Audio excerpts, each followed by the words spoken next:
안녕하세요, 용골입니다. 오늘은 해기사 되는 법, 항해사 기관사 되는 법 4편 해기사의 진로와 미래에 대해서 알아볼 텐데요. 평생 배만 탈 수 없기 때문에 해기사가 승선 후 육상에서 일을 하게 됩니다. 어떤 직업들이 있는지 한번 알아보도록 하겠습니다. 먼저 우선 해상 근무와 육상 근무로 나누겠습니다. 해상 근무로 나누어 보면 해기사로서 해상 근무를 하는 것은 당연하죠. 그래서 3등, 2등, 1등 항해사, 그리고 선장, 그리고 3등, 2등, 1등 기관사, 그리고 기관장, 그리고 항해사의 꽃이라고 불리는 도선사도 있지만, 도선사는 도선 지점에서 항구까지 인도하는 역할을 하기 때문에 해상직이라고 하기는 어렵습니다. 그래서 도선사는 따로 영상을 만들어서 보여드리도록 하겠습니다. 해기사에 근무하는 곳은 거의 상선이죠. 주로 상선. 제가 선박 시리즈를 만들었었는데 벌크선, LNG, 컨테이너, 자동차 운반선, LPG, 기타 등등의 선박이 있습니다. 그래서 상선에서 근무를 하고, 또 해기사가 해상 근무를 하는 곳으로는 특수한 선박이죠. 딥 호라이즌 영화 보셨겠지만 시추선, 유조선, 기름을 뽑아내는 시추선도 있고, 또 LNG, FPSO, 또 유조선인 FPSO 등이 있죠. FPSO는 생산, 액화, 저장을 한꺼번에 처리해서 기존의 방식에 걸리는 시간과 비용을 절감할 수 있고, 한 지역에서 생산이 끝나면 다른 가스전으로 이동할 수 있습니다. 이제 FPSO에 대해서도 선박 시리즈를 통해서 소개시켜 드리도록 하겠습니다. 그리고 케이블선이 있고요. 제가 아는 친구도 케이블선의 선장으로 지금 근무를 하고 있는데 다양한 선박들이 있습니다. 그래서 해기사는 승선 생활을 하기 때문에 선박에서 근무를 하는 것은 당연하고요.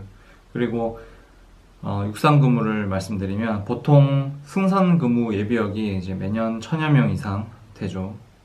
그래서 군 복무 기간이 5년 안에 3년, 5년 내에 3년을 승선하면 이제 군 복무가 대체가 되는데요. 보통 3년이 지나면 절반 이상이 육상으로 취업을 합니다. 배를 내린다는 말이죠. 그리고 5년 이상이 지나면 10% 정도가 남게 됩니다. 저도 벌써 졸업한 지 9년이 지났는데요. 동기들이 거의 10% 정도? 10% 이하로 승선을 하고 있습니다. 거의 승선하는 친구들은 없고 대부분 육상에서 근무를 하는데요. 지금은 경기가 어렵고 또 괜찮은 직장을 갖기도 쉽지 않은 상황이죠. 그래서 승선 근무에 대한 선호도가 높고 오래 타는 경향이 있지만 여전히 3년, 5년 또는 7년, 357이라고 하죠. 그때 되면 뭔가 시기가 옵니다. 배를 내리고 싶다, 배를 내려야 된다, 또는 배가 힘들다, 여러 가지 이유로 이 혼돈의 시기가 오는데요. 이 시기가 지나면 또 쭉 승선을 하게 되고, 그래서 이 상황에서는 이제 배를 내리는 확률이 높은데, 그럼 과연 해기사로 근무를 하다가 배를 내리게 되면 무슨 일을 할까요? 승선 근무를 하다가 배를 내리면 하는 일, 크게 세 분류로 나눴습니다. 첫 번째, 공무원. 요즘 공무원을 아주 많이 뽑고 있습니다. 해운 분야도 마찬가지로 많이 뽑고 있는 추세인데요. 그래서 해양수산부, 지방항만청, 또는 기술직 공무원인 VTS, 선박관제라고도 하죠. 선박이 오고 가는 것을 관제 컨트롤하는 선박관제사. 그리고 해양대학교 교직원도 있습니다. 한국해양대학교, 목포해양대학교 교직원도 있고, 또 해양수산연수원, 그리고 회사고등학교 교사도 있고요. 그리고 관세사, 세관, 기타 등등 공무원이 많습니다. 여기서 승선 경력을 인정해 주는 것도 있고, 또 공채로 시험 봐야 되는 것도 있는데 공무원이 다양하게 많습니다. 그래서 이런 경력을 통해서 승선 경력, 면허증을 통해서 또 혜택을 누릴 수 있기 때문에 또 승선 경력과 해기사 면허증을 가지고 공무원에 도전해 볼 수도 있고, 또 공무원 중에서도 해군과 해양경찰, 이제 학교를 졸업해도 해군으로 되는 가는 사람들이 있습니다. 이제 바로 승선을 타지 않고 해군으로 가는 사람들도 있는데, 그 사람들은 이제 해군이 되어서 쭉 해군으로 공부를 하든지, 또는 해군으로 공부를 마치고 해양 경찰이 되는 경우도 많고, 또 승선을 끝내고 해양 경찰로 가는 사람들도 주변에 아주 많습니다. 그리고 두 번째, 회사원. 서울 종로 광화문 일대와 부산 중앙동에 있는 해운회사들이 아주 많은데요. 대개 항해사는 인사팀, 영업팀, 운항팀, 안전, 품질 관련팀에서 일을 하고, 기관사는 인사는 똑같죠. 공무감독, 품질, 안전, 신조관리팀 등에서 일을 많이 합니다. 이 밖에도 구매팀, 화물감독, 로딩마스터, 기타 등등의 직종들이 있는데요. 기간부의 경우는 특히 많습니다. 항해사보다 기관사가 육상에서 할 수 있는 직업들이 더 다양한데요. 조선소나 수리업체들도 많고, 또 여러 가지 일들이 많아서 요즘은 또 일본으로 많이 취업을 하러 갑니다. 불과 몇 년 전부터 항해사 출신도 일본의 조선소 수리업체에 가서 감독으로 일을 하기도 하고요, 실제로. 그래서 일본은 지금 구인난이 심각하죠. 그래서 한국 해기사들이 일본으로 가서 일을 많이 하기도 하는 편입니다. 그리고 국내 해운 회사는 다른 보통의 일반 회사들보다 연봉이 조금 높은 편입니다. 대기업 연봉까지는 아니지만 일반 회사를 따졌을 때는 연봉이 조금 더 높은 편으로 알고 있습니다.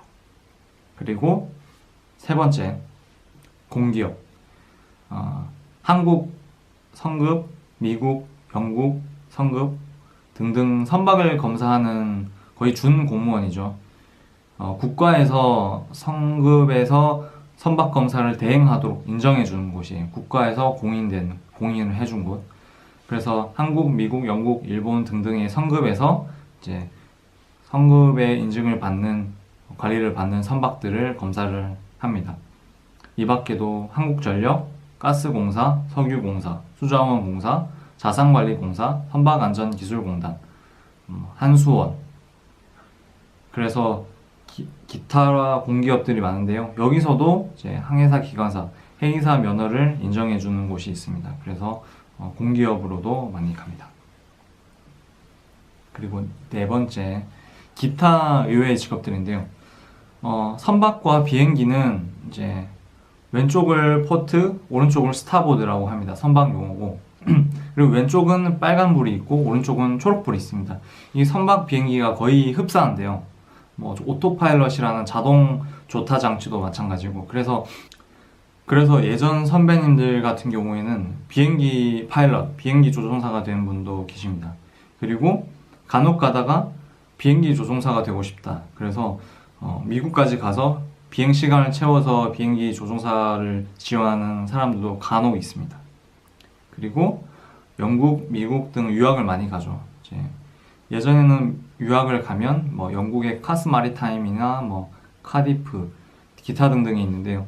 이제 거기 졸업하면 또 큰 굵직한 해운 브로커 회사라든지 아니면 큰 외국계 은행에서 많이 일을 했는데요. 지금도 졸업을 하면 해외에서 사는 비율이 가장 높습니다. 해기사 출신들이 해외에서 사는 비율이 가장 높습니다. 그 중에서 싱가포르이 가장 많고, 일본, 중국, 기타 등등의 미국, 영국뿐만 아니라 여러 나라에서 근무를 하고 있습니다. 취업 이민으로도 캐나다, 호주, 뉴질랜드, 기타 등등의 나라도 많이 가고 있고요. 그리고 해양대학교를 졸업 후에 로스쿨에 지원하는 학생들도 많은데요. 요즘은 로스쿨 제도 때문에 많은 변호사가 배출되고 있습니다. 그래서 3년이라는 승선 기간을 끝나고 이제 배를 내린 다음에 로스쿨 준비를 하는 사람이 많습니다. 로스쿨 준비를 하기 위해서는 일단 학부 성적이 좋아야 됩니다.